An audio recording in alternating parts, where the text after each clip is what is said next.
Hello and welcome to Newsweek South Asia, your one-stop destination for in-depth analysis of security challenges, regional conflicts and the evolving threat of terrorism. Let's take a look at the headlines first. UK-India counter-terror alliance strengthens as Pakistan's proxy war in Kashmir faces global condemnation. More money for the military and little relief for the people. Pakistan's new budget sparks outrage across the nation. And democracy on delay. Nobel laureate Muhammad Yunus draws fire for pushing Bangladesh elections to 2026. In a strong diplomatic signal against Pakistan-sponsored terrorism, India and the United Kingdom have deepened their counter-terrorism cooperation. The development comes in the wake of brutal attack in Jammu and Kashmir that New Delhi has attributed to Pakistan-backed terrorist outfit. British Foreign Secretary David Lammy's recent visit to India marked a significant moment in global solidarity against cross-border terror. As Pakistan continues to deny its role, the world is increasingly seeing through its duplicity. A report. Diplomacy and development are no longer enough when terror crosses borders. As global alliances shift to address modern threats, nations are drawing red lines more clearly than ever. In this context, India and the United Kingdom are stepping up their partnership, placing counter-terrorism at the heart of the bilateral ties. Recently, British Foreign Secretary David Lammy, during his high-level visit to New Delhi, reaffirmed the United Kingdom's support for India in the fight against terrorism. His remarks came against the backdrop of recent flare-ups in Jammu and Kashmir, where 26 Indian nationals were killed in April in an attack carried out by Pakistan-backed terrorists. We want the situation to be maintained, but of course we recognise fragility, particularly in the backdrop of terrorism. Terrorism designed to destabilise India, attack tourists going about their daily lives. And we are keen to continue to work with our Indian partners on counter-terrorism measures. Our systems are in discussion and talking to one another, and my visit was important, I think, to lay out a range of things that we can do together over this next period. India has made it unequivocally clear that peace talks cannot be held under the shadow of terror. In response to the Pahalgam attack in Jammu and Kashmir, India launched precision strikes targeting terror camps across the border, exposing Pakistan's continuing shelter to anti-India terror groups. India's External Affairs Minister Dr. S. Jaishankar used the occasion to send a direct message to the international community. He welcomed the UK's strong condemnation of the Pahalgam attack and stressed India's uncompromising stand on terrorism. I think your visit at this time gives us an occasion to assess our comprehensive strategic partnership, which I believe has strengthened across all sectors in recent times. We've had very regular high-level political and official interactions. But at the outset, let me thank the government of the United Kingdom for the strong condemnation of the barbaric terrorist attack in Pahalgam in the Union Territory of Jammu and Kashmir, and for your solidarity and support to India in the fight against terrorism. We practice a policy of zero tolerance against terrorism and expect our partners to understand it. And we will never countenance perpetrators of evil being put at par with its victims. This statement was seen as a pointed rebuttal to some Western narratives that attempted to draw false equivalence between India's defensive actions and Pakistan's patronage of terror. By reiterating that perpetrators cannot be equated with victims, India has made it clear that it will not allow Pakistan to hijack the discourse through diplomatic theatrics. Lammy also met Prime Minister Narendra Modi to discuss a roadmap for future cooperation, not only on security but also on trade and technology. He confirmed that UK Prime Minister Keir Starmer will soon visit India to seal the much anticipated free trade agreement, marking a new phase in bilateral ties. I was able to discuss with Prime Minister Modi and Dr. Jaishankar the acts that we can do together to deal with terrorism, and those discussions will continue. India also reportedly briefed the British side on the use of Pakistan's soil for launching attacks, financing terrorist networks and radicalizing youth in Kashmir. Despite international pressure, Islamabad has failed to dismantle these terror infrastructures or prosecute known terror masterminds operating openly within its borders.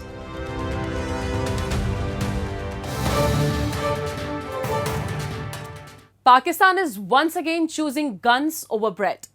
In its latest federal budget, the Shehbaz Sharif-led government has significantly ramped up defense spending, even as inflation bites, debt soars, and millions of citizens continue to struggle with rising living costs. While Islamabad celebrates its so-called military victories and pledges loyalty to the IMF, the average Pakistani finds little relief.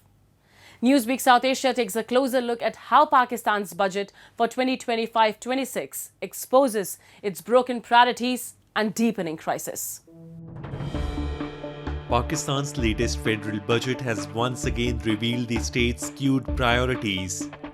At a time when the nation faces economic turmoil and public hardship, the government has chosen to significantly hike defense spending. In a move that reflects its growing military obsession, the Pakistani government has ramped up defense spending by a staggering 20% for the fiscal year 2025-26. Pakistan's Finance Minister Mohammad Aurangzeb, while presenting the federal budget on June 10, confirmed the allocation of 2.55 trillion rupees, that is $9 billion to the defense sector.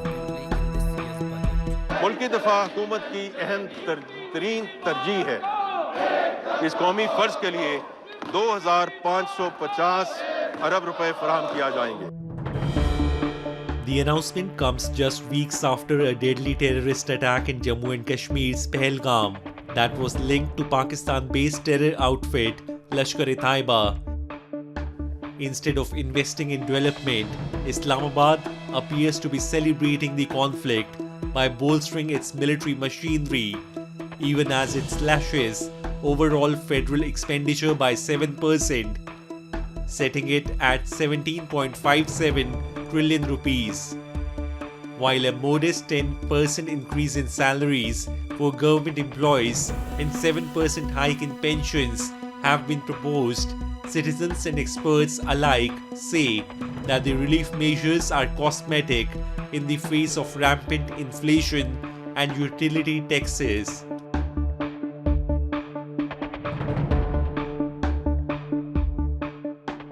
जनाब speaker, अब मैं relief इक़दामात की तरफ आता हूँ.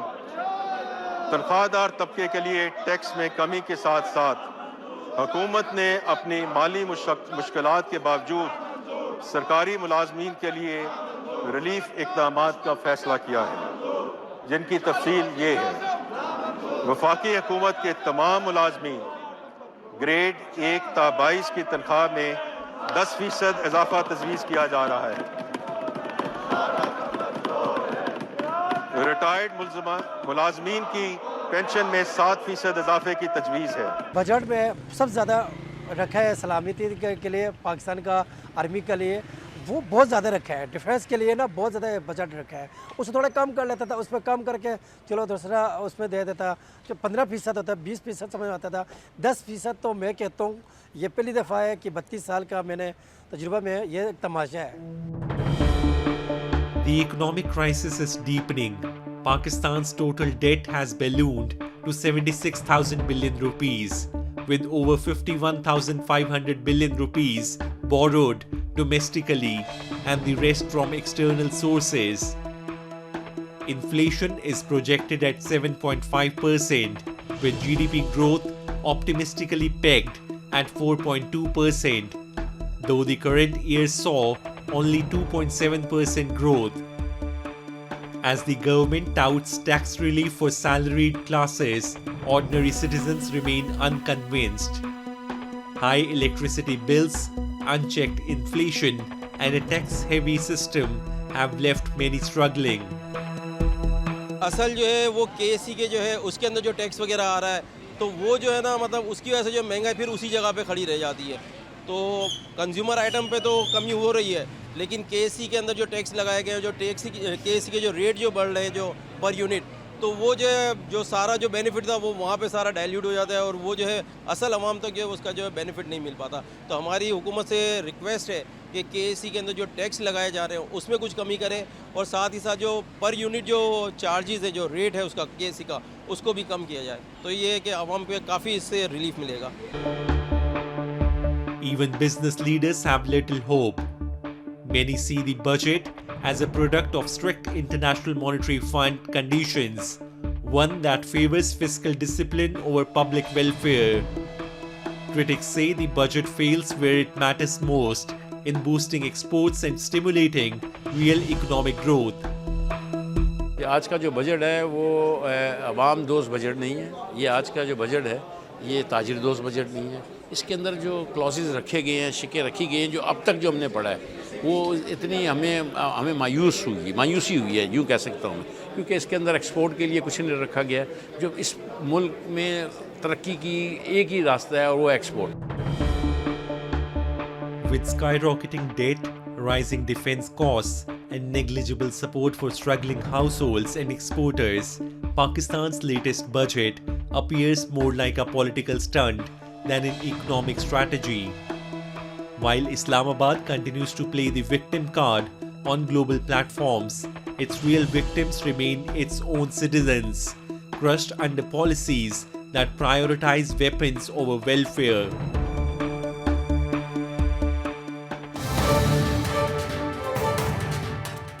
In Bangladesh, the much lauded Nobel laureate Muhammad Yunus is facing growing criticism for allegedly turning his interim administration into an unelected regime with no exit plan. After nearly 10 months in power, Yunus has now announced that national elections will be held in April 2026. But the timeline has only deepened suspicions and his motives. Major political forces, including the Bangladesh National Party and even the military, have rejected the delay, calling instead for immediate inclusive polls. As opposition grows and tensions rise, critics warn that Yunus' administration may be steering the country toward authoritarianism. Muhammad Yunus, the interim head of Bangladesh's government, promised a quick return to democracy when he assumed power following the ouster of Sheikh Hasina's administration. But nearly a year later, Yunus has been accused of delaying elections, centralizing power, and excluding key political players, casting doubt on his credibility and intentions. The latest announcement setting national elections for April 2026 has triggered a political storm. Far from calming critiques, the move has united strange bedfellows, the Bangladesh National Party and the army, in their demand for elections to be held by the end of this year. Muhammad Yunus, ever since being appointed as an interim advisor, he laid out a laundry list of reforms before elections could be held. His list of reforms included constitutional reforms, electoral reforms, financial reforms, media reforms, and then election would be held.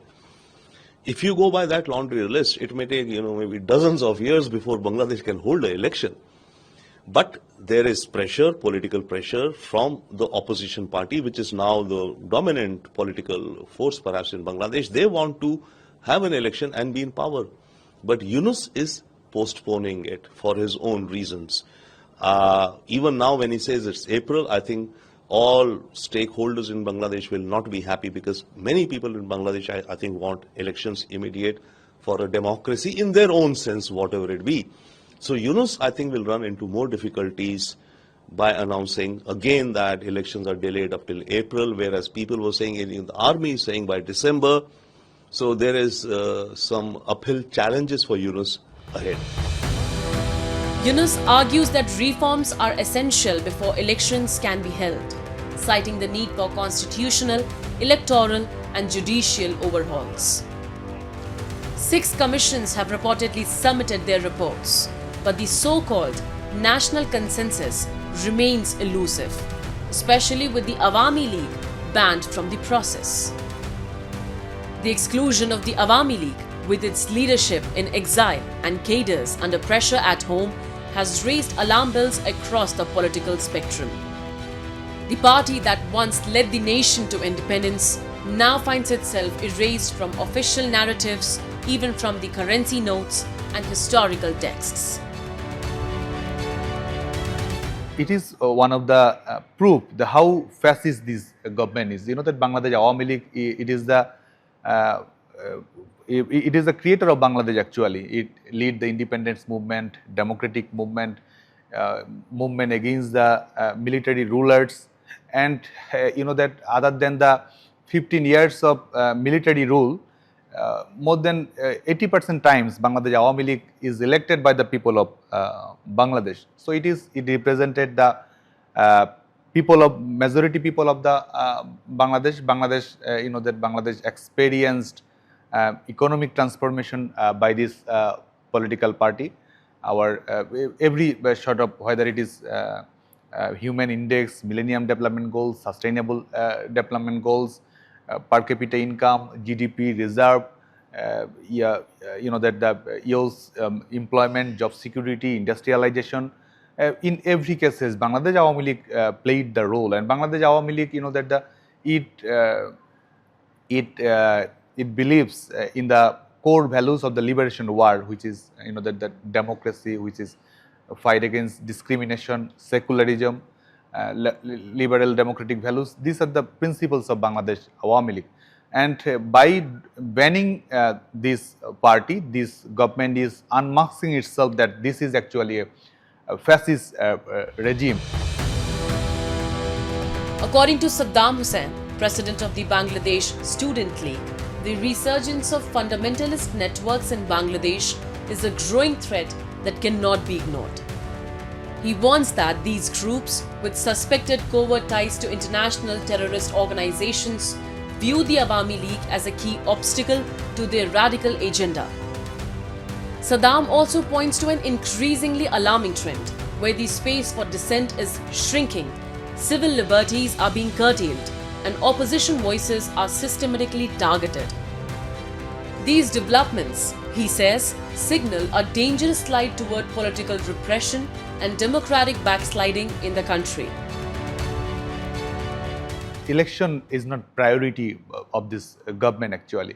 This is just a state-sponsored drama. Just by you know that they will use this for their own purpose actually, because they banned Bangladesh Awami League. Bangladesh holds all sort of fascist characteristics. There is no chance of the people have their own choices. So the election is a first. I think the election is. If you are saying about election, you are banning another political parties, and if you see the current situation in Bangladesh, as per the report of Human Rights Watch, more than 350,000 people has been arrested and took to the prison in last 10 months. In last month, in every day, more than 1,500 people got arrested and had been taken to the prison. So this is the actual scenario, and I think Bangladesh, the people of Bangladesh, you know, they are waiting for the people's representative. They are waiting for the constitutional rule. They are waiting for the democratic representative to govern the country. So if so, you know that considering the current context, if you are saying that you are going to do elections and it is without Awami League, it is actually an omelette without egg, or you are staging the famous drama of Shakespeare, Hamlet, without the Prince of Denmark actually. Meanwhile, the Jamaat-e-Islami, once condemned for siding with the Pakistani army during the 1971 genocide, is quietly making a comeback. Stripped of its political registration in 2013, the party now finds itself resuscitated under the Yunus administration, with key convictions overturned and electoral ambitions reignited. Even more troubling is the trial of Sheikh Hasina, set to be conducted in absentia. She faces charges ranging from corruption to crimes against humanity in a court system previously derided for conducting politicized trials. The irony is unmistakable. The very court used to convict Jamaat leaders under her rule is now prosecuting her under Yunus. As the April 2026 deadline approaches, questions remain unanswered. Will free and fair elections truly take place? And is the current path leading Bangladesh closer to democracy or deeper into division?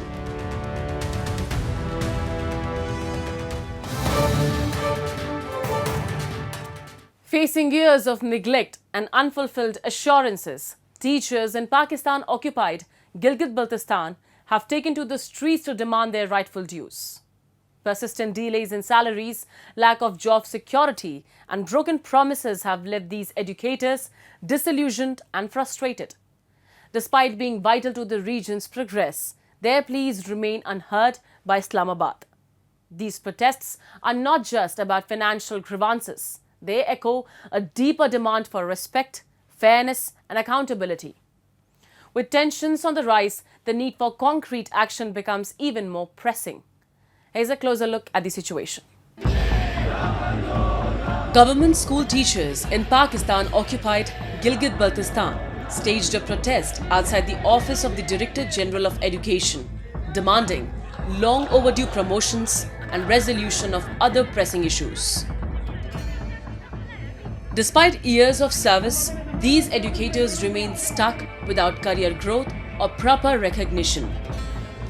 The protesters slammed the authorities for their continued apathy and failure to address legitimate concerns. Their voices echo a growing frustration across the region as demands for justice, fair treatment, and educational reforms gain momentum in the occupied territory. एक misconception और चीज़ें गलत फैल रही हैं, इसके लिए ज़रूरी है कि हम वजाहत करें इसमें डिपार्टमेंट का क्या मौक़िफ़ है। टेबल टॉक के लिए मैं ऑफर करता हूं, अगर मुझसे गिला है, कोई गलतफहमी है तो वो मैं दूर करूंगा। मेरे डायरेक्टर मेरे साथ मौजूद होंगे, इवन डीडीज भी मेरे साथ मौजूद होंगे। यहाँ से चीज़ें तय करेंगे, वो हमें रास्ता दिखा दें और रास्ते पर डुएबल रास्ता जिसमें पोस्टें पहले अपग्रेड होनी जरूरी है और उसके बाद प्रमोशन होगी। तो इस पर हम तैयार हैं बिस्मिल्लाह। लेकिन यह है कि पहले प्रमोशन करो तो पोस्टें हो नहीं हो तो मैं तनख्वाह कहां से दूंगा? पोस्ट होगी तो मैं तनख्वाह दूंगा ना किसी को। तो हम इनके साथ बात करने के लिए तैयार हैं और ये अगर हमसे बात नहीं करना चाहते हैं और हमें ब्लेम करते हैं तो हम अपना मामला अल्लाह पर छोड़ते हैं। बाकी इन्होंने जो अच्छा किया बुरा किया ये खुद भुगत लेंगे।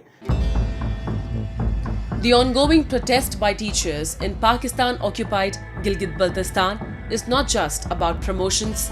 It's a cry against the systematic degradation of education in the region. Harsh government policies, chronic underfunding, and bureaucratic neglect have left schools without resources and teachers without motivation. Students suffer the most as their right to quality education is repeatedly compromised. Locals blame Islamabad for turning a blind eye to POGB's educational crisis, deepening the sense of marginalization and abandonment in this strategically vital yet ignored region. Department है, मुख्तलिफ़ किस्म के categories बनाए गए हैं, मुख्तलिफ़ किस्म के कानून लागू हैं जिसकी वजह से एहसास महरूमी के शिकार। और तीसरी बात ये हमें इंतहाई दुख के साथ कहना पड़ता है कि हमने अपने खून पसीने से जिन कलियों की आबियारी करके इस गुलिशन को महकना चाह रहे थे, आज हम क्लासेस का बायकाट करके अपने तलबा को हुसूल इल्म के मतलाशी तलबा को इल्म से दूर रख रहे हैं। यकीनन इसका हमें इंतहाई ज़्यादा दुख है कि कुछ तालिब इल्म आए उस्ताद को कहे कि उस्ताद जी हमें पढ़ाए और उस्ताद क्लासरूम का बायकाट करे। ये इंतहाई हम भी शर्मिंदा हैं, लेकिन हमारे साथ नारवा सलूक रखा गया है। The protest in Pakistan-occupied Gilgit Baltistan marks a breaking point, not just for teachers, but for an entire generation of students caught in the crossfire of neglect. As educators demand basic rights, students are left without guidance, resources, or hope. This crisis is not isolated. It reflects decades of systematic discrimination by Islamabad against the region.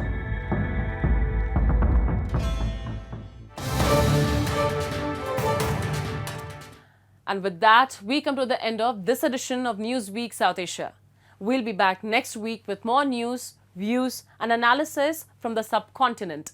Meanwhile, do keep writing to us at nwsa@anin.com. This is Shivangi Mishra signing off on behalf of the entire production team of Newsweek South Asia. Goodbye and take care.